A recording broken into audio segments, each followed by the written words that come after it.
పెళ్ళైన నూతన జంటలకి వాళ్ళు ప్రెగ్నెన్సీ పిల్లల్ని ప్లాన్ చేసుకోవాలన్నా కూడా ఆర్థిక సమస్యల వల్ల పిల్లల్ని ప్లాన్ చేసుకోవడానికి ఆలోచిస్తున్నారు.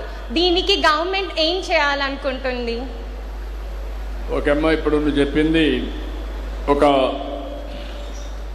ఇష్యూ. అది నేను పనిచేస్తాను, ఎట్లా పాలసీలు తీసుకురావాలి, కొత్తగా జనాభా నిర్వహణ పాలసీ తీసుకొస్తాం, అందులో ఈ సమస్య కూడా అడ్రస్ చేస్తాం. మీరు కూడా మీ సూచనలు ఇవ్వండి, నేను అవి కూడా తీసుకొని చేస్తాను డెఫినెట్గా. అంటే ఒకేసారి అన్ని పాలసీలు కూడా ఒక వ్యక్తికి చేస్తాం, కానీ చేసినప్పుడు అది సస్టైనబిలిటీ ఉండాలి, అది ఉపయోగపడాలి. డెఫినెట్గా మీరు ఇచ్చిన సజెషన్స్ అన్నీ తీసుకుంటా. ఎన్ని వీలైతే అన్ని సమస్యల్ని పరిష్కారం చేయడం కోసం మనం అందరం కలిసి పనిచేద్దాం డెఫినెట్గా అమ్మా.